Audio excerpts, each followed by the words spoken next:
All right, good morning, everybody. Wrapping up May this morning. It's been a good month to see what's going on. I don't think anyone else would agree that it feels like May weather consistently yet. So maybe that's all. June's going to be fantastic and be really good. Nonetheless, it's been uh, a goal to wrap up this month in a way that finishes out everything we want to be aware of, or at least the things on my mind that help. And it wouldn't have been a mental health awareness month without talking about probably the two. I don't know if I'd say they're the most popular, but I'd say they're the most fierce kind of issues that bring people into the counseling office: helplessness and hopelessness, for those two factors. So writing about it a little bit yesterday because of the holiday, but highlighting a few things out of that 10 that really come to mind. First was if either one of those have lasted what feels like too long, or people have gotten feedback like, hey, you really feel like you're kind of in a funk this way, it's my encouragement to say, go get some help, because um, I mentioned it probably takes about 6 months for a referral from people to get a name of a counselor and finally show up in their office. But in that 6 months, a lot can happen. Like things become more rigid, people become more hopeless or more helpless, and situations get more intense. So I didn't want to miss saying that if those have lasted long enough to cause discomfort or concern for you or someone you care about, now is the time to go get some help and deal with that. Second, with both of those, do not underestimate the impact of a healthy routine. It's this idea that if you just continue to have some faithfulness in yourself and the good parts of taking care of your body, your brain, managing your time, doing the basics, it creates opportunities for little things to kind of occur that will help push back on hopelessness and helplessness.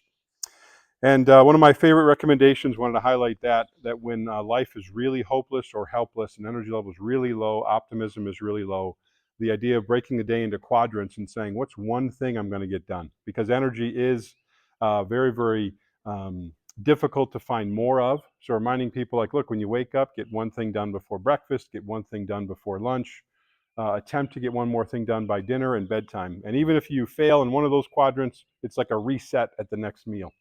And as simple as that sounds, it tends to be a recipe for just kind of like jump starting or resetting a day.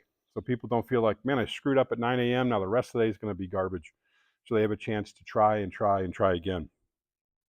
Homework is right along these lines about the severity of hopelessness and helplessness is one, make two lists. One was the things, situations where you've been where your hope's been compromised, let's say, or hopeless, and what happened to restore that hope for you, to write that down and make it accessible down the road. And second, when you felt helpless, who helped you out or what helped you feel more in control again? Kind of these reminders of your own story that really help you stand firm when those situations come. It's not a question of if, but more so when. So that's the review from the email that went out. Thinking about this week and building on these same themes, uh, the idea of May 31st is National Smile Day. And the reason I chose that one is because it's significant to a significant challenge to people who are feeling either hopeless or helpless. And this article I found, it just was nice to recognize that sometimes you have to be able to do the cultural aspect of smiling back at people, even if you don't feel like smiling. But it's this idea of how we can help others who are feeling that way. So here's some facts about smiling that comes into play. Um, it's the two reasons people smile, either out of true happiness or, this researcher was saying, social necessity kind of thing. So even those people that might not be feeling the best, hopeless or helpless or just grumpy, they know that there's situations where they should smile, and so they able to do that. But it leads to a couple of things. One, it can be reciprocated and prompt one in others. Right, the challenge of the old joke of yawning around people to see if you can get them to yawn. But it's hard to resist a smile, right? A little kid smiling and laughing and running towards you. It's hard to like frown about that. So it's a little illustration of the power of a smile. Even one smile can generate the same brain stimulation as up to eating 2,000 bars of chocolate. Okay, releasing releasing the same chemicals that we love: dopamine, endorphins, and serotonin. Those kind of ideas, that those hormones can be triggered when you smile. So when someone's really struggling, but they can be around some cheery people who are genuinely happy, smiling, laughing, it's a way to kind of prompt some chemicals that maybe the rest of their day has not prompted. And certainly, research shows a positive association between relationship quality, closeness, and support when high levels of conversation are spent simultaneously laughing and smiling together. Okay, it's a great way to deepen relationships. And that's not just primary relationships, but including the extended relationships that exist. And for those that struggle smiling, finding ways to laugh can include, here's that forcing it piece, right? This is that social aspect, or seeking humorous things from the past, right? Being able to go through some photo albums or look through your phone, find some stories, be able to do that and enjoy it.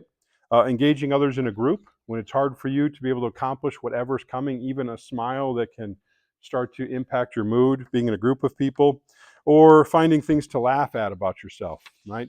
That might be something that is hard to do when people are struggling with hopelessness and helplessness, but there are probably things, stories that we have that somebody around us can remind us of the silly or stupid or funny stories that have happened in the past. So reminders that even with those kind of fierce struggles, there are ways to prompt activities or ideas that will encourage people to go forward.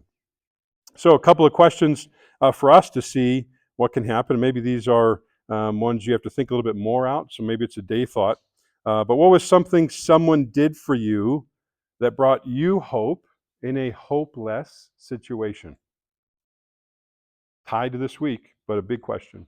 What did someone do for you that brought you hope when you felt hopeless about a situation?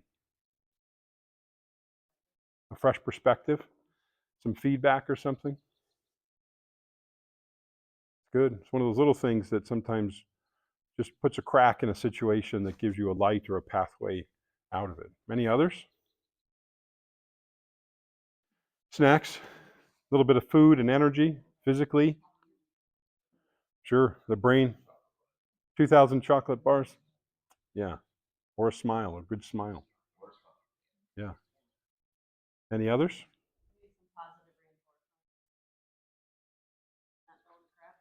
Sure, sure. Like along the lines of a new perspective. Um, Somebody else might see something you can't see, particularly with these two that act as like a fog that kind of settles around people, makes it hard for them to really use their senses the way they want or have perspective. So if someone comes alongside and points out some of those things, it indeed might just be able to carve out a little like escape hatch out of that fog that prevents people from doing something. So a similar question, maybe this one is easier to think of. What's something someone did that helped you to feel in control again when you had felt helpless about something?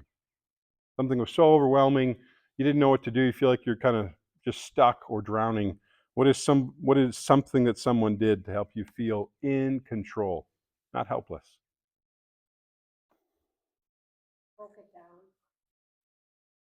Broke it down.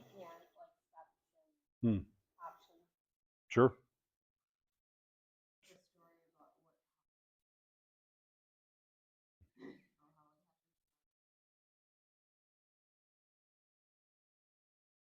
Yeah, those are good. Kind of slowing down or saying, hey, try this. It's that value of when we go through difficult things, right? We gain some wisdom. How do you pass on that wisdom at the right way or the right time? Those are good examples. Any other ones that come to mind?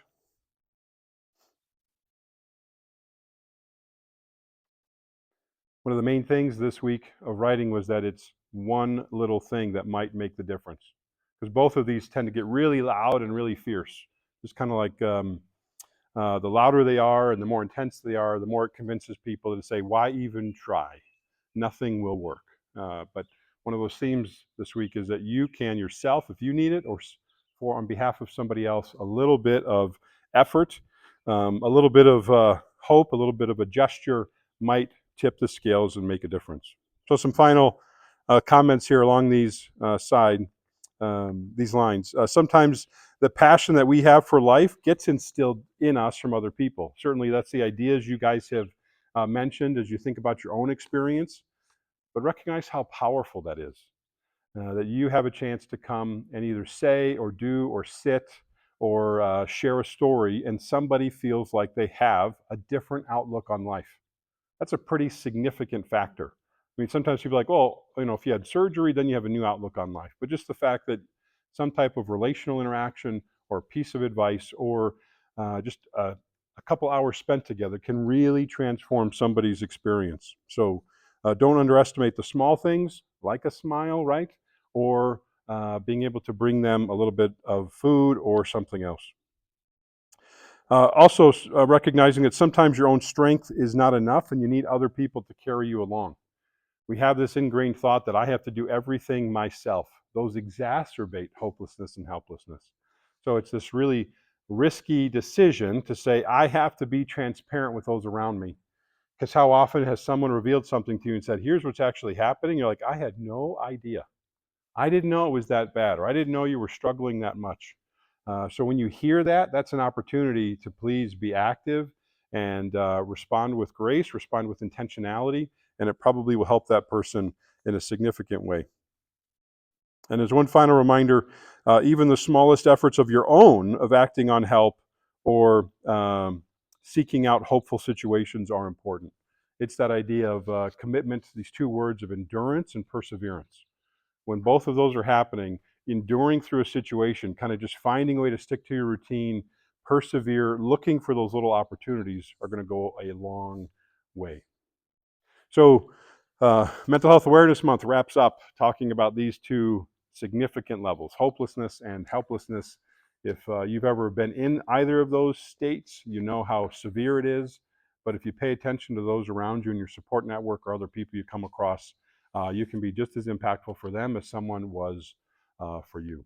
So a good month to talk about all these things. That would be 40 different recommendations, pieces of advice, either for yourself or somebody you care about. And feel free to pass those along amidst all the other stuff you may have gathered this month. And we'll look forward to June and continuing into a new topic next week. Thank you very much.